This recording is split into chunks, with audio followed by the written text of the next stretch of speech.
Hello and welcome to New Mexico Rising. My name is Dan. You know, each and every week I try to talk to people from across the country about things you can do right here in your neighborhood. And on this week's show, and we got this. When I was 19 and getting paid to run around on the beach, that was not a bad gig, you know. I get paid to do that, so I love those days. We are in the peak spring season, so now is the time to get started. Head outside. What we do is we try to find the best talent throughout the country on a state level. Then they compete. If they get a spot on the state team, they go to nationals in Vegas and compete for a spot on the USA team, which this year is going to be held in Bangkok, Thailand. From our survey of professionals, nearly half of respondents said they lacked a mentor in their first job. All of that and more right here on New Mexico Rising.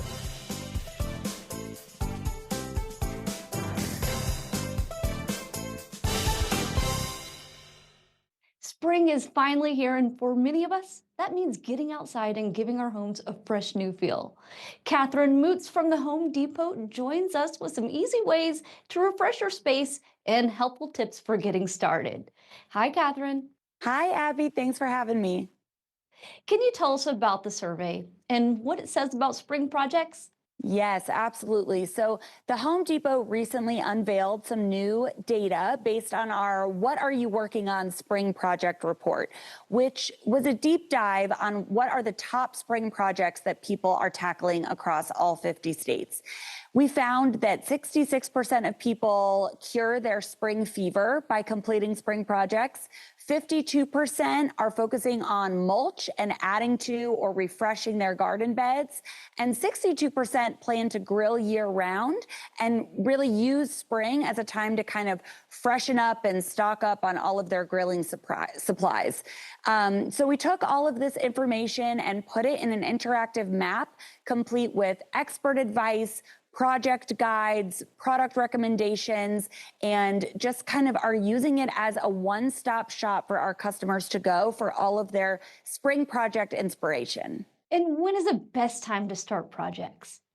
The best time to start projects is as soon as spring hits in your region. So right now for you in the Southwest, we are in the peak spring season. So now is the time to get started. Head outside. I think like you are, where I am, just like you, humidity is coming. So planting and freshening up those outdoor spaces is huge to do now before that really warm weather rolls in. What are a few tools that can really help make those jobs easier? So we've got everything that you need to complete your spring projects at the Home Depot. And right now, our Spring Deals event is happening, and we are offering great seasonal must-haves, many for under $20. So for instance, for our gardeners, we've got soil, 5 for $10, some beautiful annual plants, 5 for $5. For our grillers, we've got 2 packs of charcoal for under $20 and some great grilling accessories to make sure you've got everything you need for outdoor cooking.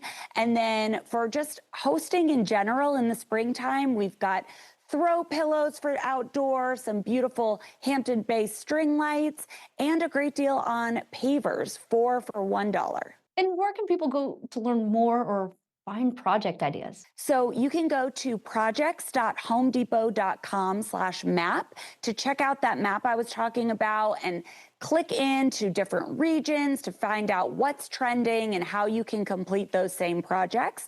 And then, of course, we always love to see everybody in store at their local Home Depot or online at homedepot.com.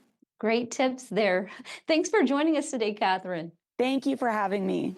Abril es el Mes Nacional de Educación Financiera. Hoy nos acompaña Beatriz Acevedo, reconocida experta financiera nacional de Verizon, para compartir consejos inteligentes de ahorro y detalles sobre una nueva garantía de ahorro con tarifas fijas. Bienvenidos, Beatriz. Gracias. ¿Por qué es importante reconocer el mes de la educación financiera? Bueno, siempre es importante recordarnos que es muy importante tomar el control de nuestras finanzas, así que es buenísimo tener un mes que nos lo recuerde, pero como yo siempre digo, es importante pensar en nuestras finanzas todos los meses y todos los días del año. Y bueno, eso me da mucho gusto tener la oportunidad de estar trabajando junto con Verizon, ahora que han lanzado esta garantía de precios de 3 años, tanto en tu plan móvil como también en el plan de internet, porque no hay nada más importante para manejar tus finanzas que saber exactamente cuánto dinero estás gastando. Así que sabiendo perfectamente cuánto vas a gastar es crítico para hacer un presupuesto muy bien alineado con poder crecer tus finanzas. ¿Cuáles son algunas estrategias de presupuesto que pueden ayudar a los consumidores? Hay muchas estrategias para hacer presupuestos y muchas diferentes técnicas, pero una que me gusta mucho a mí es la que se llama 50-30-20. Y básicamente lo que es dividir tus ingresos o tu cheque de lo que ganas en 50% los gastos fijos, los que no son negociables y absolutamente necesitas. El otro 30% es un poquito más flexible, eso sí se puede ir a ciertos gustos, y el 20% es muy importante que se vaya a ahorros, que se vaya a inversión o que se vaya a pagar deudas.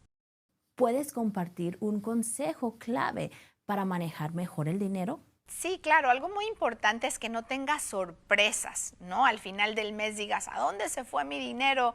No tengo idea cómo es que me gasté tanto. Entonces, el siempre tener la posibilidad de tener esos gastos fijos, como está haciendo ahora Verizon, garantizándote ese precio fijo durante 3 años en tu plan móvil, en tu plan de internet, es muy importante. ¿Por qué?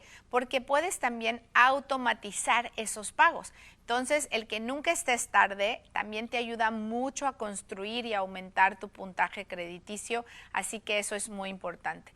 Otros consejos son también, bueno, que si tienes tu dinero en una cuenta de ahorros, pues veas que esa cuenta tenga el mejor interés posible para que esté creciendo tu dinero en lo que tú básicamente estás dormido. Otro tip interesante es el que pongas mucha atención en esas suscripciones, que todos somos culpables de que nos suscribimos aquí, allá, para esta serie, para la otra, y se nos olvida que no estamos usando muchas de ellas. Si las usas, perfecto, pero si no, sí, tener mucho cuidado en que las canceles si no las estás utilizando, porque esos precios a 12 meses se hacen bastante altos. ¿Qué otras ventajas están para ahorrar dinero? Creo que es muy importante negociar y preguntar, que preguntemos qué planes están disponibles. Por ejemplo, para una familia grande a veces hay planes con ahorros, o si alguien está en una edad más avanzada, pueden ser papás, abuelos, etcétera, que sean seniors. Muchas veces existen tarifas ahí que también son importantes y con ahorros importantes, y a veces no las vemos promocionadas. Entonces es importante que no nos dé pena preguntar qué está disponible. Algo que a mí me encanta que Verizon hace para nuestra comunidad es un plan que se llama Verizon Forward, siempre apoyando a nuestras familias. Y si una familia no tiene las posibilidades de pagar por ese internet en su casa, Verizon tiene un cierto subsidio en donde los pueden ayudar, y me encanta ese programa. Así que siempre preguntar y que no nos dé pena, porque vamos a poder ahorrar más. ¿Tienes algún otro detalle que quieres compartir?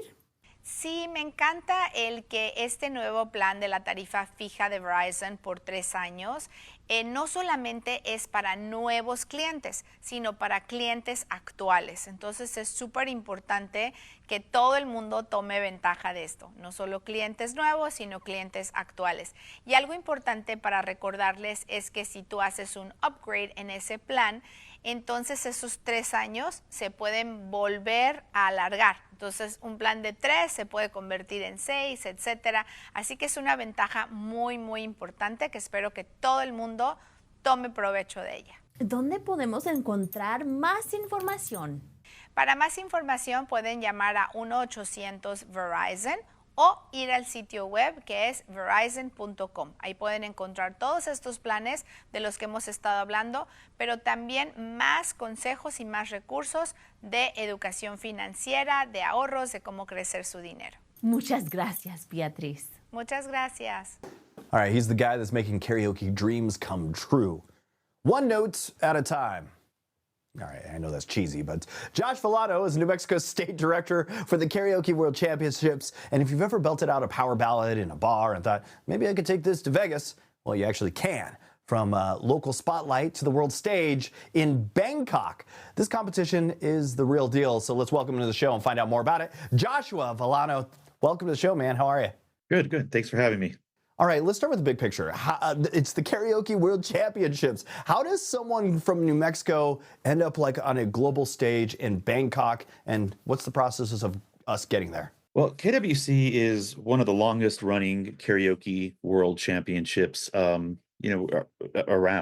It's been around for 23 years, and what we do is we try to find the best talent throughout the country on a state level. Then they compete. If they get a spot on the state team, they go to nationals in Vegas and compete for a spot on the USA team, which this year is going to be held in Bangkok, Thailand. And you're doing auditions, I guess, every week at different bars. Can you tell us about what's the process for being part of these local tryouts? Well, we have several audition locations throughout the state. You could probably find an audition pretty much every week. And the process through that is every venue is going to have a series of weeks that they can compete at. And then we take the top people from each of those weeks and have a venue finals, and the winners of the venue finals then go to state, which is going to be on June 27th. If I was into this, how do I go about registering, signing up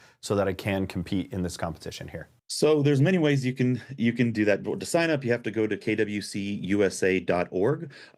We have a full schedule on there. You can also follow us on Facebook, Karaoke World Championship New Mexico, and kind of see what dates and venues are available, and sign up and show up and blow us away with your talent. And there was another karaoke competition that like ended up at the state fair. You guys aren't associated with that at all, are you? No, I mean it was a great competition, but this is more than just a state level. This goes to a global audience. So, New Mexico used to be a huge competitor in this in the past, and it hasn't been in the state for over 6 years. So we've really been pushing to bring it back because New Mexico has so much talent here, and it's just a great opportunity for the talent here in New Mexico to be showcased in such a broader scale and audience. What do you recommend, or do you have any tips for like a new karaoke singer or somebody that's like new to the competitive field of karaoke? Because I never really thought of karaoke. Personally, I don't think of karaoke as a competitive thing, but how do you get people prepared for something like this? Well, I mean, we get this question a lot, saying, well, I would love to compete, but I'm not really that great of a singer. Well, we listen to the radio and we don't always hear the best singers. So one of the criterias is a vocal talent, yes, but it's showmanship, how you work with the crowd, and how you perform. And so if you can put on a good show, you have a really good shot of going far, because that's what this is all about, is entertainment and showcasing your ability to, excite people and excite the audience and kind of get people moving in their seats. And so that's what we're really looking for. So what type of ways can I enter? Can I do this with a friend? Do I have to do this by myself? And if I do win, or what do I do if I do win, and how does this go about? Well, so we have two avenues to go. You can do a solo, so you can have a solo act, or you can join as a duet. And the beauty of this competition is you can do both. You don't have to choose. So if you want to audition and showcase, your solo talent, you can do that. And simultaneously, you can also win and compete as a duet act and go to Vegas for nationals in both. The winners do get a paid trip to Vegas to compete in nationals. So this is not just a competition say, oh, you won, get there. We provide a way for you to get there, and we take care of you. Excellent. I'm digging that. And what if I'm terrible one week, and can I come back and try out again? Absolutely. So if you don't make it the first round, you can always go to another audition spot and sign up again.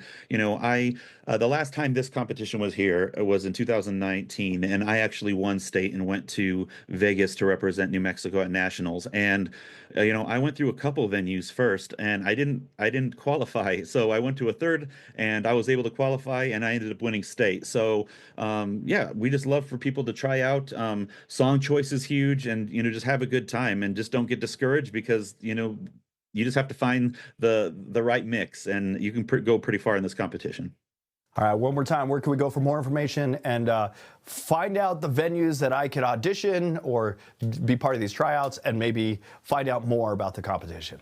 Absolutely. It's kwcusa.org, or you can also follow us on Facebook at Karaoke World Championships New Mexico. Hey, thanks for joining me this morning. Thank you. Starting your first job after college can be tough, especially when you're not even sure where to begin. A new study from Robert Half breaks down the 5 biggest challenges new grads face and how they can move forward. Today, we have Brandi Britton, a career expert and executive director at Robert Half, to share some advice. Brandi, welcome. Thank you for having me. It's great to be here. What are some of the hardest parts of starting a career today? Our Robert Half research tells us more than 71% of professionals are having a difficult time getting an interview and even getting their resume seen. It is a competitive job market. So to stand out, we recommend a couple of things. Be flexible to on-site positions. Consider contract roles, so be adaptable. Showcase those soft skills, especially communication, both written and verbal. And when you get that first job offer, you want to have realistic expectations when it comes to the starting salary. Even if you have a terrific college advisor, mentor, or friend of the family, these days we find you need more, and that's where we can help. Do you have any tips for new grads who feel stuck or unsure what to do next? Well, certainly challenges continue even after they get the job. And from our survey of professionals, nearly half of respondents said they lacked a mentor in their first job, and it was difficult for them to manage the heavy workloads, and they weren't feeling confident in their skills or their experience. So, wherever you are in your career path, we recommend the GROW method. You want to gain experience through internships or contract roles. Reach out for a mentor. This could be a manager, a professor, or someone you trust. Own those soft skills and work. Take every opportunity to work, whether it's contract positions, volunteering. Each opportunity provides skills that transfer on to future roles. And what advice do you have for grads who may not even be sure what job or career path they want to choose? Yes. If you're uncertain about your career path, a great place to start is to have a conversation with a career expert. Career experts understand what types of roles are in demand and what's going on in the job market. Our experience with college graduates is that they do well in human resources, administrative support roles, and finance and accounting, where there is a well-documented shortage of qualified professionals. And last but not least, really consider contract roles. Contract roles allow you to test the waters, gain experience, gain additional skills, and ultimately make you more marketable in the moment as well as in the future. And what if someone has no experience? Can they still find a good job? It's not uncommon for recent college grads to not have experience. In fact, in our survey, we found that 1/3 of professionals who entered the workforce didn't have an internship when they first started. In fact, I recently spoke to someone who we helped get an interview for. And in the interview, she was able to articulate her time management abilities as well as highlight her strong communication skills, all of which she gained through campus projects and campus leadership. So she ultimately got the contract role, and it shortly thereafter turned into a permanent position. It's ultimately about identifying what are those transferable skills and finding a position that you can grow in. And where can people go if they need help with their job search? Visit roberthalf.com for information about current open positions as well as job search tips. Brandi, thanks so much for joining us this morning. Thank you for having me. Do you remember Tic-Tac-Dough? Well, it's back. And this time there's a twist and a dragon. The classic game show has been reimagined for a new generation with Emmy-nominated host Brooke Burns leading the charge. You know her from The Chase, Masterminds, Dog Eat Dog, and yeah, she also survived Baywatch. Brooke's here to tell you how, what's new with this nostalgic and what's new, and what's it like dodging dragons in prime time. Welcome to the show, Brooke. How are you, my friend? Thank you so much. I'm great. Thank you so much for having me. I am always dodging a beast or a dragon or something. How do I get myself into these situations, right? Yes, I survived the cold waters of Baywatch as well. I'm a survivor. What can I say? You got this. You got this. All right. Tic-Tac-Dough. It's new. It's with a dragon. Where did this idea come from? So obviously, game shows seem to have this sort of timeless appeal. And I think Tic-Tac-Dough is the same way. It's been around for so many decades, on air, off air. Obviously, Chuck Berry hosted it, Wink Martindale, who we recently lost. And so when GSN came to me and said, we're going to be doing a reboot of this, playing tic-tac-toe as a child was so much fun. It's the first game that you ever learn. And then adding the trivia element, I feel very comfortable with. And then the adorable little virtual dragon, who is not as frightening as Beastie, was also part of the appeal. I just think it's like every game show that you can come and you can watch and you can either just check out and enjoy and be entertained, or you can play along. And it doesn't matter if you're with your grandma or your kids or whatever. And it was just fun. I just really wanted to come on and have something to offer people again, where you can just come and enjoy yourself and, have your community around you. And it starts that conversation. And of course, if you're competitive, maybe a little bit of that fun, jabbing competitiveness that you can play with your family.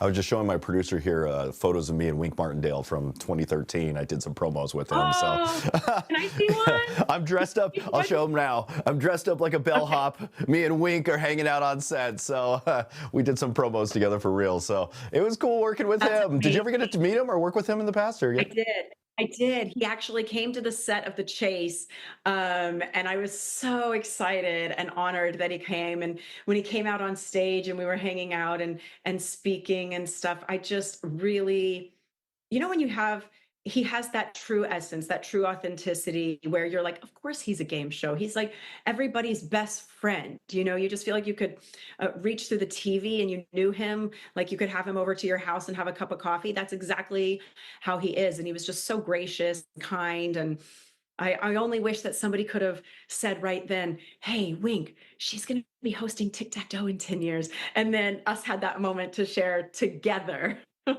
I would say that you have some big shoes to fill, but because it is Wink Martindale. But I've seen your work. You're amazing. You do really good stuff. You're very funny. You're charming. Yeah, you bring to the table a lot of good hosting skills. So I'm not just trying to say you got big shoes to fill. I think they found the right person to fill those shoes automatically.